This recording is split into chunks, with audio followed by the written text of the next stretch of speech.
Hello everyone, ICT virtual classes में मैं योगेश खेमनी आपका स्वागत करता हूं। तो जैसा कि आप जानते हैं, हम लोग पढ़ रहे थे इलेक्ट्रिसिटी एंड इट्स कंपोनेंट, और आज बात करने वाले हैं हम कंडक्टर इंसुलेटर्स की। यानी कि आज हम चर्चा करेंगे क्या होते हैं चालक और क्या होते हैं कुचालक, और इनको समझने के लिए चलते हैं डिजिटल बोर्ड की तरफ।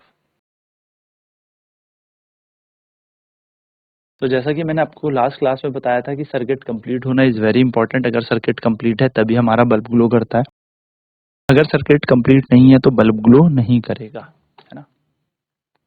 नेक्स्ट है इलेक्ट्रिकल कंडक्टर्स एंड इंसुलेटर। क्या होते हैं इलेक्ट्रिकल कंडक्टर, क्या होते हैं insulator. So why did we use metal wire for making electrical circuit. हम मेटल की वायर क्यों यूज करते हैं इलेक्ट्रिक सर्किट बनाने के लिए।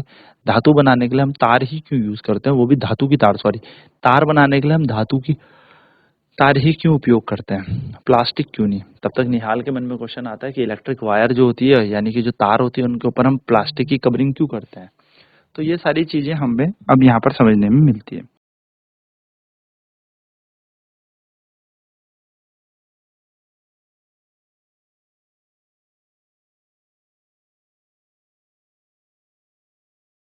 तो suppose we make wire of material other than metal and use them for making electrical circuit. माना हमने तार बनाई, लेकिन हमने मटेरियल की नहीं बनाई, मेटल की नहीं बनाई, हम कोई अलग मटेरियल यूज कर लेते हैं। जैसे प्लास्टिक लगा दिया हमने इन दोनों तारों के बीच, तो प्लास्टिक लगाया तो ये बल्ब जलेगा ही नहीं जो हमने टेस्टर बनाया था, है ना। तो touch the two free end of the wire momentarily, does the lamp glow, if yes the tester is ready, we can use this tester to identify the material through which electric circuit can पास।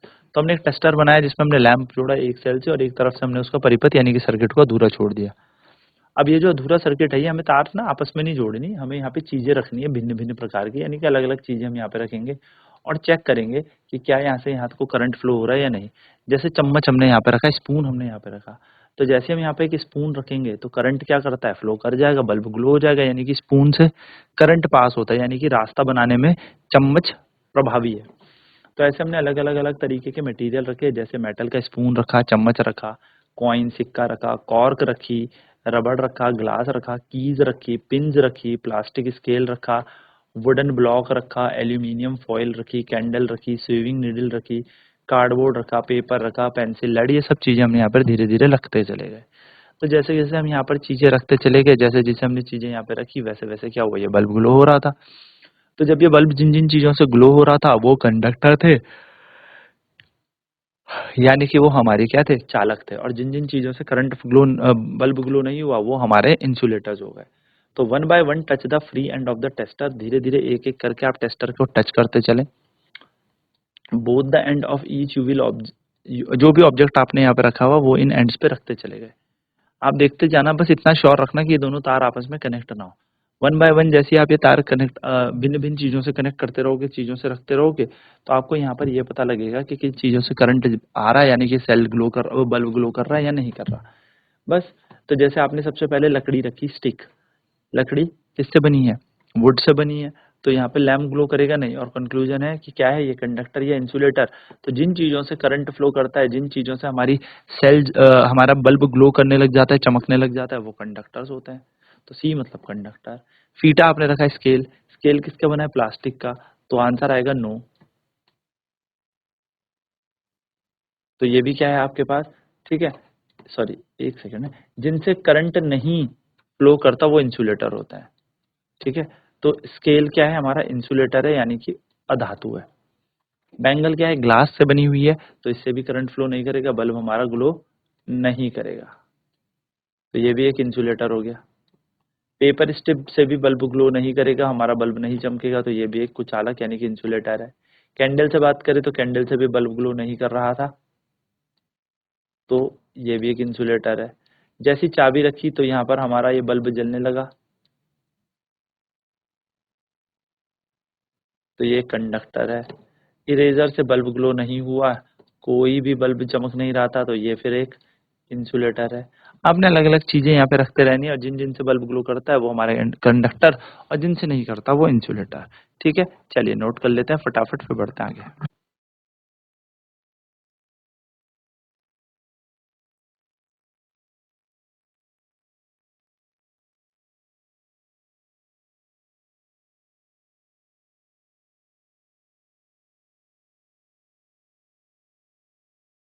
ठीक है, तो ऐसे और भी conductors आपको मिलेंगे और भी इंसुलेटर्स आपको मिलेंगे। सो एनालिसिस क्या किया है? Analyse your observation, did the lamp glow for all material. आपने एनालाइज करनी है अपनी ऑब्जर्वेशन को कि क्या ये जो लैंप है ये हर बार ग्लो कर रहा था, हर मटेरियल के साथ ग्लो कर रहा था, या फिर किसी ही कुछ सेलेक्टिव, आप कह सकते हो कुछ सेलेक्टिव मटेरियल्स के साथ ये ग्लो कर रहा था। तो the lamp glow for some material only, तो फिर कुछ ही मटेरियल के लिए लैम्प ग्लो करेगा। दिस मीन्स दैट, इसका मतलब क्या है? Electric current can pass easily through some materials, यानी कि इलेक्ट्रिक करंट जो है कुछ मटेरियल्स, कुछ धातुओं से पास हो सकता है, कुछ पदार्थों से पास हो सकता है, और कुछ पदार्थों से ये पास नहीं होता, यानी कि ये इनसे आर पार नहीं करता। ठीक है, तो ये चीज हमें यहाँ पे बताया हुआ है। So the material through which the electric current can flow easily, ऐसे मटेरियल जिनसे इलेक्ट्रिक करंट इजिली पास हो जाता है उनको कंडक्टर ऑफ इलेक्ट्रिसिटी कहते हैं, यानी कि धारा के चालक कहा जाता है। और material through which current cannot pass through are called insulator and poor conductor of electricity. और ऐसे मटेरियल जिनसे धारा, या मैं कह सकता हूँ ऐसे मटेरियल जिनसे करंट पास नहीं होता, धारा जिनसे चलती नहीं, जिनमें धारा प्रवाह नहीं होती, उनको इंसुलेटर या बिजली या विद्युत के खराब या फिर बुअर हम कह सकते हैं, इंसुलेटर कहते हैं, कुछ चालक कहते हैं, चालक अच्छे नहीं होते। तो इस ऑब्जर्वेशन से हमें पता लग गया कि materials of conductor of electricity and which are insulator. तो हमें यहाँ से ये पता लग गया कि कौन कौन से मटेरियल अच्छे हैं, इलेक्ट्रिसिटी को फ्लो कराते हैं, यानी कि कंडक्टर्स हैं, और कुछ कुछ कौन कौन से ऐसे हैं जो इंसुलेटर्स हैं। ठीक है, ये चीजें हमें यहाँ से पता लगी। तो इस कंक्लूजन से हमें ये पता लग गया कि मेटल्स जो होते हैं वो गुड कंडक्टर होते हैं इलेक्ट्रिसिटी के, एंड इसीलिए उनसे तार बनाई जाती है, इसलिए हम धातुओं से तार बनाते हैं। तो सिल्वर, कॉपर, गोल्ड ये बेस्ट इलेक्ट्रिकल कंडक्टर होते हैं। सोना, चांदी या तांबा ये सबसे अच्छे विद्युत धारा के चालक होते हैं। However for making electric wire mainly copper is use, जबकि तार बनाने के ज्यादातर हम कॉपर को ही यूज कर सकते हैं, क्योंकि पहली बात तो ये कॉपर कंपैरेटिवली बहुत सस्ता है ना, और बहुत ज्यादा मात्रा में है।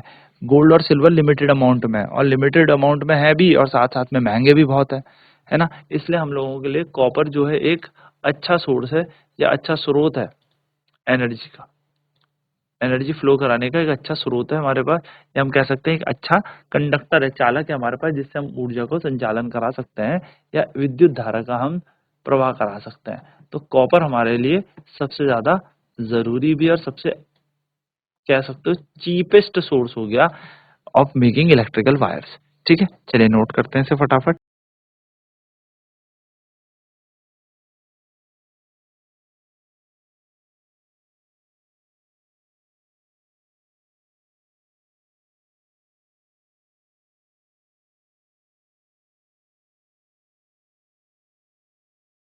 सो फ्रॉम टेबल 3.3 हमें यहाँ पे रियलाइज हो गया कि जो प्लास्टिक है, रबड़ है, या सेरामिक है, ये सारे के सारे इलेक्ट्रिकल इंसुलेटर्स होते हैं, है ना।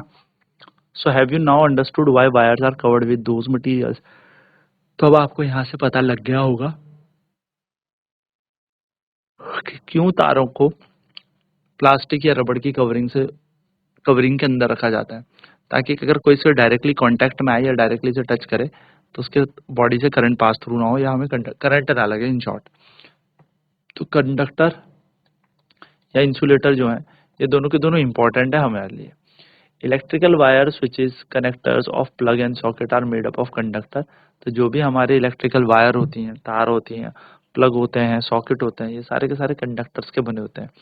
और इनके ऊपर इंसुलेशन के लिए क्या लगाए रहते हैं? प्लास्टिक या सेरामिक लगाए रहते हैं। इनको कवर किया जाता है, तारों को कवर किया जाता है, प्लग के ऊपर लगाया जाता है, स्विचेस के ऊपर लगाया जाता है, जिससे हम इलेक्ट्रिक शॉक यानी कि बिजली के झटकों से बच सकें।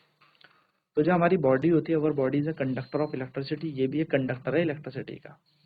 तो electric current passing through our body में कॉज सीवर इंजरी। तो जो हमारी बॉडी से इलेक्ट्रिक करंट पास करता है, इसमें भी सीवर इंजरी हमें हो सकती है, इवन दो ये बहुत फेटल होता है, डेडली होता है, sometimes it cause death. Always handle electrical appliances with care. तो जितने भी इलेक्ट्रिकल अप्लायंसेज हैं उनमें से आराम से छेड़ना है, कभी भी स्विच को या प्लग को अपने गीला हाथों से ना छुए, या फिर डायरेक्टली कांटेक्ट ना करें, या इलेक्ट्रिकल डिवाइसेस को वेट एरिया से हटा दें, या हैंडल या इक्विपमेंट को डैमेज जहां पर भी हो रखे होंगे, हैंडल हो रखे हैं या इक्विप्ड इक्विपमेंट जहां पे भी खराब हो रखा है, ब्रोकन है, तार कटी हुई है, तो उस चीज को आप जल्दी से जल्दी फिक्स करें, टेपिंग करें उसकी प्रॉपरली। नहीं तो वो वहां पर क्या कर देगा, आपको सीवियर डैमेज पहुंचा सकता है।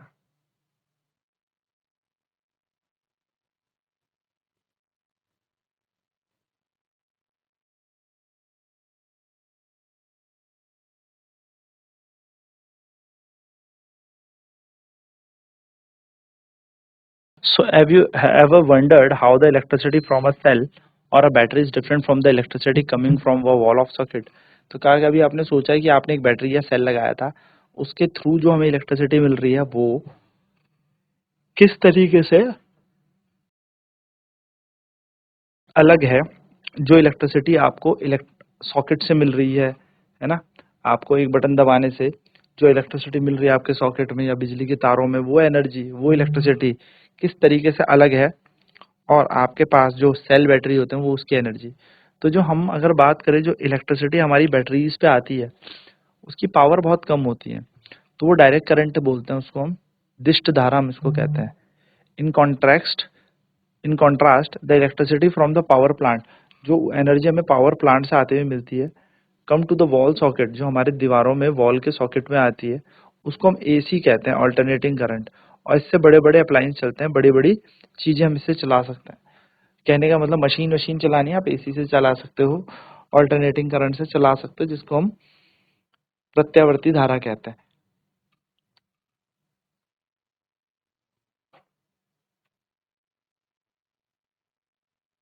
तो आपको सेल या बैटरी से कैसा करंट मिलता है? डायरेक्ट करंट मिलता है।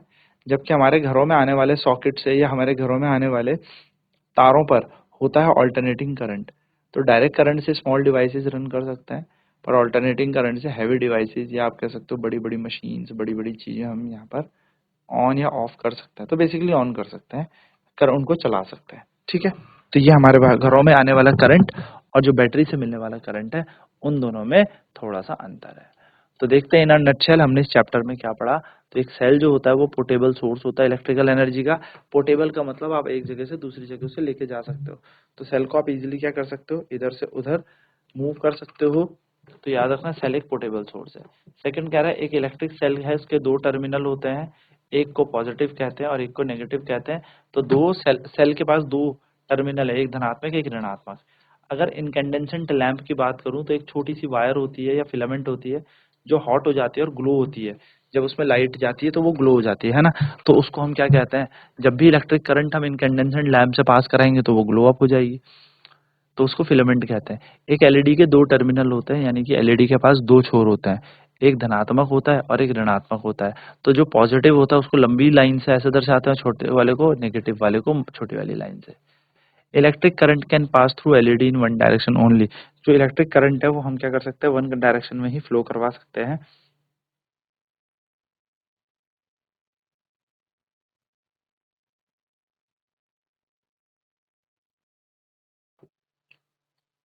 एक एलईडी है light up only when its positive terminal wire connect to positive terminal of battery. तो एलईडी जो है उसमें जब उसकी पॉजिटिव टर्मिनल होती है, यानी कि जो लंबी तार होती है, उसको जब आप पॉजिटिव टर्मिनल बैटरी के धनात्मक उससे जोड़ते हो छोर से, तभी वो ग्लो करती है। और नेगेटिव टर्मिनल यानी कि जो शॉर्टर वायर है उसको आप क्या करते हो, छोटे टर्मिनल से जोड़ते हो, नेगेटिव टर्मिनल से जोड़ते हो, तभी ये वायर ग्लो करती है या एलईडी ग्लो करता है। Switch is a simple device. Switch क्या करता है, या तो कंप्लीट कर लेगा या ब्रेक कर लेगा सर्किट को। तो एक ऑन ऑफ डिवाइस हमारा होता है। ठीक है,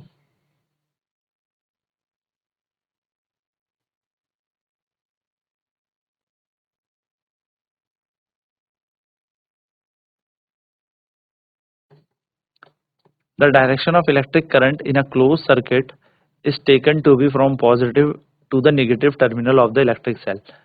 जो डायरेक्शन होता है वो कहाँ से जाता है, प्लस से माइनस की तरफ जाता है, यानी कि पॉजिटिव से हम नेगेटिव की तरफ लेके चलते हैं। रिप्रेजेंटेशन जो इलेक्ट्रिक सेल का होता है वो एक सर्किट डायग्राम के थ्रू हम यहाँ पर बता देते हैं, पूरा सर्किट डायग्राम, कि किस तरीके से बैटरी जुड़ी है, किस तरीके से बल्ब जुड़ा है, क्या स्विच का काम है, हम सब इसको यहाँ पर रिप्रेजेंट कर देते हैं। इसको ही सर्किट डायग्राम कहते हैं।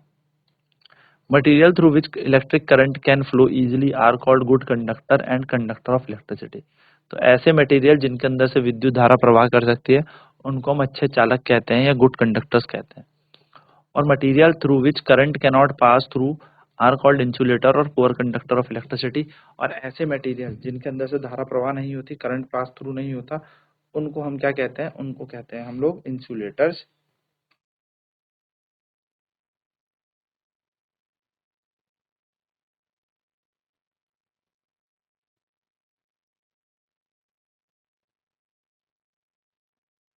या फिर पुअर कंडक्टर धारा के अच्छे चालक नहीं होते, धारा के कुचालक ही होते हैं। ठीक है, चलिए नोट कर लेते हैं फटाफट।